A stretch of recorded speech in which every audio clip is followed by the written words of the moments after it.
Assalamualaikum warahmatullahi wabarakatuh. Saya Nakoy, Nanang Qasim Yusuf, founder dan master trainer Seven Awareness dan juga pengasuh pondok pesantren Anakoya, Serpong, Tangerang Selatan.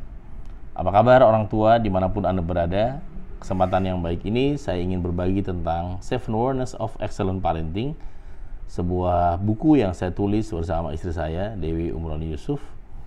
Dan buku ini mengajarkan kepada kita tentang 7 kesalahan orang tua dalam mendidik anak dan juga 7 cara ajaib mendidik anak menjadi di atas rata-rata.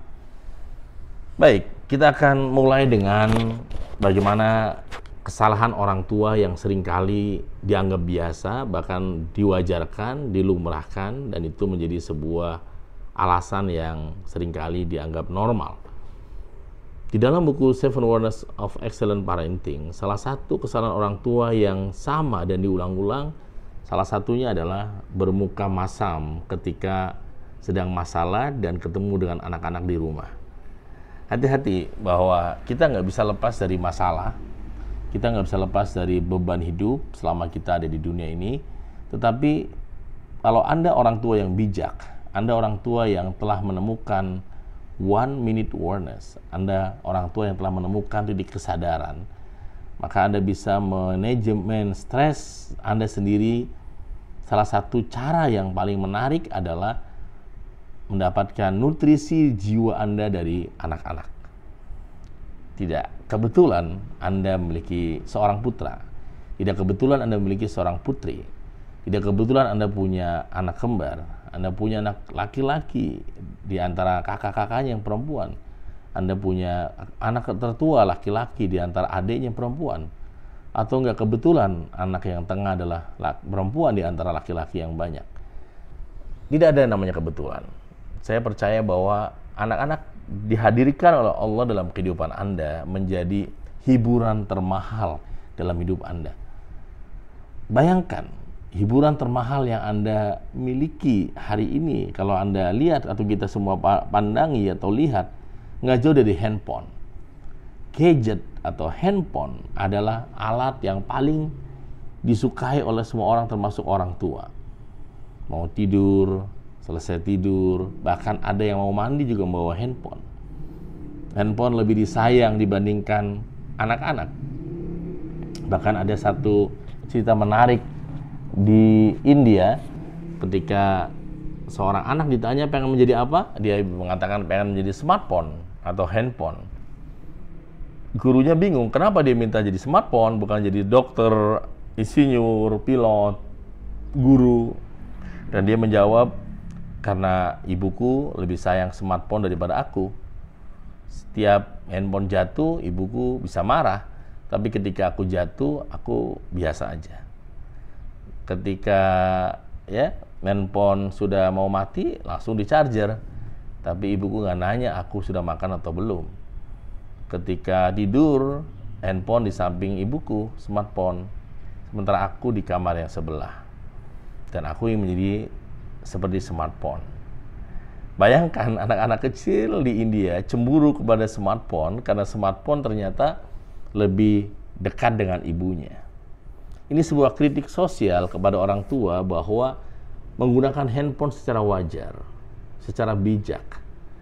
Ketika Anda memasuki halaman rumah, maka bermainlah sejenak. Bertumbuhlah dengan mainan tersebut. Ya. Saya sering ditanya juga kenapa ingin memiliki rumah yang luas halamannya.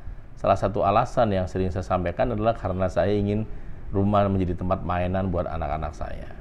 Saya punya 4 anak, pertama kembar perempuan, kemudian perempuan lagi dan laki-laki.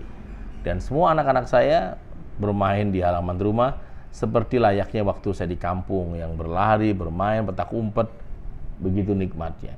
Anak-anak zaman sekarang seringkali habisnya di atas ranjang, menggunakan handphone dan kurang gerak, akhirnya mudah datang penyakit kronis di usia muda yang sebelumnya nggak pernah tercatat atau sebelumnya nggak pernah muncul.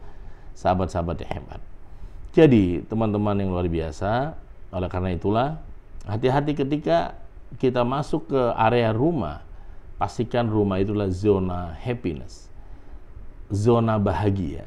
Maka jangan mencampuri dengan berbagai persoalan yang kita miliki. Anda harus bijak menyampaikan masalah kepada anak dengan yang tepat. Seringkali masalahnya belum sampai, tapi bahasa tubuhnya sudah sampai. Ketika Anda bayangkan masuk ke rumah dengan muka cemberut, bermuka masam, dan kesal, maka diduga oleh anak-anak Anda sedang punya masalah. Dan ketika dibiarkan, membuat kita akhirnya merasa bertambah masalah. Oleh karena itu, bagian yang pertama dalam 7 Awareness of Excellent Parenting ini adalah bermuka masam ketika ada masalah di depan anak-anak Anda. Itu yang sama sekali ya menjadi hambatan kita dalam mencetak anak-anak ajaib di dalam ilmu 7 Awareness. Nah, bagaimana solusinya? Solusi dari bermuka masam di dalam awareness of thinking adalah bagaimana kita ya mulai melakukan afirmasi positif. Afirmasi positif itu apa? Anggaplah Anda ketika ketemu dengan anak-anak Anda sebelum masuk ke rumah, Anda lihat di cermin atau Anda lihat di handphone, Anda diam sejenak dan Anda ucapkan, saya bahagia. Keluarga saya bahagia. Keluarga saya disayang oleh Allah. Anak-anak saya sukses. Saya selesai masalah ini. Nah, itu adalah bentuk dari afirmasi. Afirmasi yang diulang-ulang ketika Anda akan masuk ke halaman rumah dan ketika bertemu dengan anak-anak Anda akan tidak terganggu oleh pikiran buruk yang sebelumnya justru ingin melibatkan anak-anak dalam masalah besar kita. Dan ketika Anda masuk ke kamar sendiri atau setelah beribadah, Anda juga bisa mengeluarkan afirmasi tersebut. Jadi tidak membawa masalah itu kepada anak-anak sedang proses belajar. Anda percaya bahwa aura kasih Anda ini memiliki pengaruh besar, influence skill kepada putra-putri Anda di rumah. Maka ya silakan baca buku 7 Awareness of Excellent Parenting, buku ke-13 yang saya tulis bersama istri saya, Dewi Umroni Yusuf. Hubungi Nako Center, ya teman-teman Increed. Saya Nana Qasim Yusuf. Wassalamualaikum warahmatullahi wabarakatuh. Be transhuman.